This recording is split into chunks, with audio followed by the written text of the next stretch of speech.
Issa and I are here at Olympic National Park in Washington on the Olympic Peninsula. Got this great view right here. Now this is a vista if there ever was one. I really like this place. It's quiet, the air is very thin, it's very fresh, it just smells good, and it's a little chilly. We're like a mile high right now. That's why I'm wearing a sweatshirt, but it's the middle of July. Crazy. Now there are multiple ways to get up here. One of them is like a private vehicle, like a car, but it already filled up the parking lot. Luckily we took the shuttle up here about 45-50 minutes, but it was only $1. Well, free for me. Oh, free for you. Free for me. Behind us, the visitor center, it burned down a couple months ago and hasn't been able to reopen. Well, because it's burned down. We saw some Amish people from Ohio using the restroom back there. It was really interesting. I like their outfits. Very nice. What's crazy about this place is when you look around, you see all the different license plates, you know, Nevada, New York, Florida, but you know, it took us like what, 2.5 hours to get here. So it's crazy. People travel far and wide to see nature's bounty in the Pacific Northwest, but it's kind of like right in our backyard. Now this is cool. We got a vista right here, of course. We got some snow down there. You can see, I'm pretty sure that's Canada on the other side of the Strait of Juan de Fuca right there. We have a ski patrol building right there. And I think it might have to do with this gondola thing that's right here. I think it broke down, but it's here. I wonder if it's broken down if they don't use it anymore, or if it's just they don't use it in the summertime. But it looks kind of like old and janky, so they may not use it at all anymore.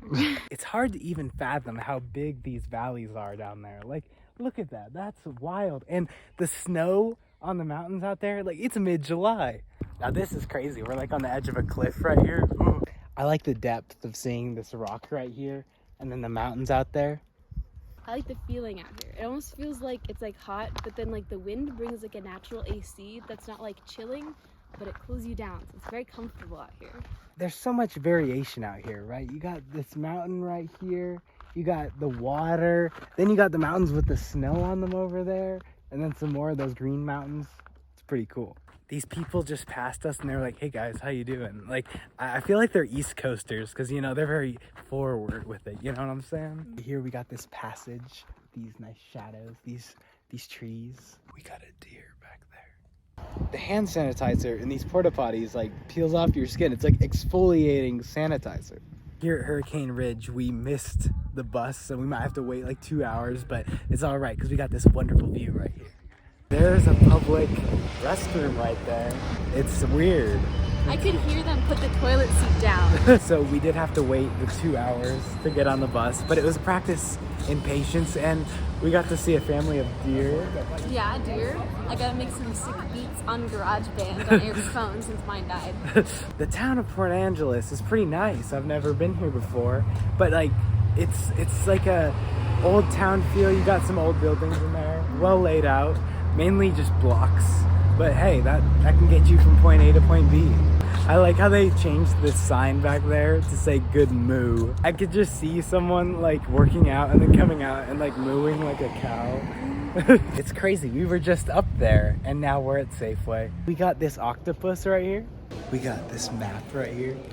We're here at the arcade. We just got some change. Got a great view of Port Angeles down there. Port Angeles and then the Strait of Juan de Fuca. I really like this mural of Port Angeles from 1914. It's pretty cool. They got this great walking ramp right here. We got a great vista of the water out here. And that stretch of land all the way out there, like in the middle of the ocean, that's the U.S. Coast Guard. We are here at Crescent Lake. We got this lake right here. It's Crescent Lake. And I like how the mountains just kind of come out of the lake right there. Isn't that crazy? And the water is very clear right here. Look how clear that is. I love that. Look how many trees are on these mountains out here. Isn't that wild? Got some algae on these rocks right here. We are here at the Lake Crescent Lodge historical building in Lake Crescent. Got a great view out here. We got this seemingly man-made ravine river right here. I don't know if it was man-made, but it might have been. Parts of the water have a very turquoise hue to it. Wow. We got this giant stump right here. We are here in Forks, Washington, home to the Twilight franchise. We got Forks High School right here.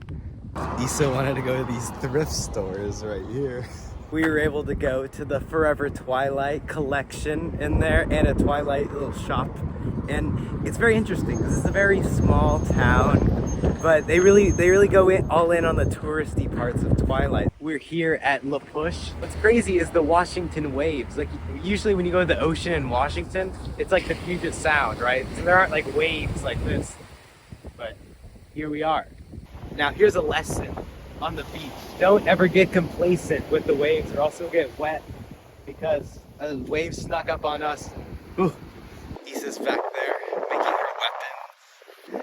I'm out here watching these birds. They have very long bills. I think so they can like swoop down. That's my guess. They're all just chilling here. It's really cool. We got the treaty line here between the Cullens and the Quileute tribe. No vampires beyond this point. We're here at Rialto Beach, only like 20 minutes from La Push. They have this tides thing right here. Here at Rialto Beach, it's much more windy and the waves are much bigger, even though it's right there. Like La Push is right over there, but here it's much more intense. The trees back here are very interesting. They're all very bare. I wonder what that's all about. We got a great view of British Columbia and the Strait of Juan de Fuca right here.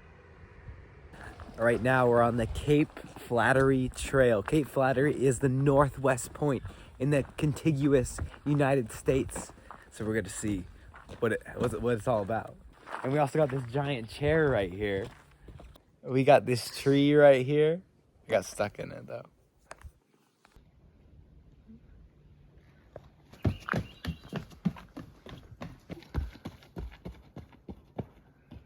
We got some cavern down there next to the ocean. It's crazy. And it's crazy to think the water probably came up here at one point or another to create all this like moss and all this debris, all this erosion. We're here at the northwest tip, Cape Flattery. You got this island out here. It's got a lighthouse out there. You got Canada, more of Washington right there. The grass ends very interestingly at the end of this cliff right here. Just straight up ends. And we have other great outlooks along the trail, just like this one right here. Fantastic. This reminds me a little bit of the Oregon coast because of the rocks and the trees and kind of how it integrates. The difference between the Oregon coast, I feel like, in my experience, there's definitely more sandy beaches at the bottom. But yeah, it definitely reminds me of the Oregon coast. This is a crazy tree. It looks like lightning zapped through it or something. It's like just hanging on by a thread in the middle there. Pretty crazy. It's crazy. We stopped to switch driving in the middle of nowhere, but it's still a fantastic view out here. I am very tired of driving. We stop on the side of the road and there's a great view of the sunset and the water out there. Today is our last day in Port Angeles. It's been interesting, hasn't it? It has. There's definitely a lot of interesting stories and people around here. Right now they're protesting on the streets of Port Angeles about Hurricane Ridge, the place we were just at a couple days ago. Apparently it's not open in the winter, so they lose a lot of tourism, I'm guessing, or we're guessing. And so yeah, they're protesting to keep it open. We are here at the lavender fields in Sequim, Washington. Now Sequim's a very interesting area because despite being right by the ocean, like the ocean's like a couple streets down, it doesn't get much rain because the mountains are out there. They block the clouds from coming in. So apparently that makes it a very good area to grow lavender. Got the bees out here fertilizing the lavender. We have another giant chair right here and tiny versions. These sunflowers are so big. I feel like they're just gonna like wake up and talk to me or something. We got some poppies right here. We're here at the lavender place. I got some honey for my mom and some lip balm. We have some chickens here at the lavender farm. We're here at the Olympic game farm. We got this goat right here. He's very friendly. He just came up, started eating some grass. That's crazy. We got this big guy right here. Oh my god.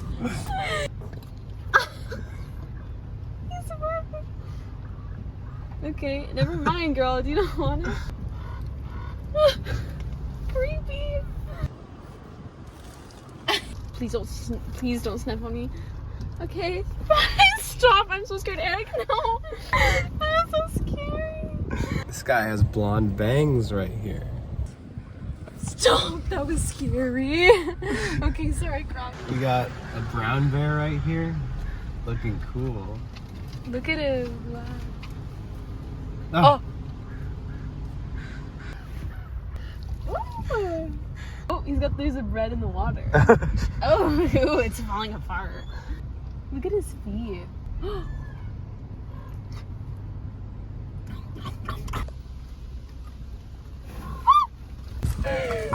they're so Eric, they're so scary. No.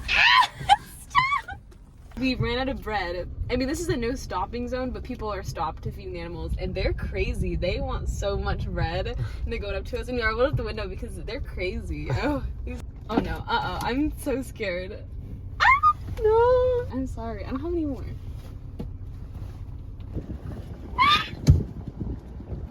Go get out of the way. This game farm is pretty cool. You get a great view of the mountains and the animals.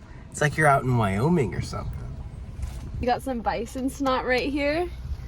Love to see it. We're here at the Dungeness River in Sequim, and this is pretty cool. It's like a wetland, but it becomes like a little waterfall for the river. I've personally never seen anything like that before. I mean, that's really cool. This is pretty intense. You got one creek over here, they're converging right here. You got the old schoolhouse. It was built in 1892. It's back there, behind all the greenery. What I like about a lot of these schoolhouses and historic schoolhouses, I feel like they're built a lot better than schools nowadays. Not necessarily like the architectural design. It's like, this is so cool. But then, you know, no offense to people who design schools, but now they just look ugly. And I'm like, wow, I wish my school was like that. This is a very picturesque background right here. You got the greenery, got the mountains way off in the distance. That's awesome. Here is a closer look at that Dungeness schoolhouse from earlier. One of the great things about the Olympic Peninsula is anywhere like west of Port Angeles is pretty much a fantastic drive, isn't it? Like, you just go through the wilderness. There's trees everywhere. There's lakes along the way, mountains. The town of Port Angeles was definitely very interesting, for sure. A lot of motels. It's very interesting. Our motel was interesting for sure. There was no smoke detector. It got ripped out of the wall. There was a sack in the ceiling. I think it was full of water. It was full of water. It was like going down. I feel like if you pushed on it, like water would come through. Oh.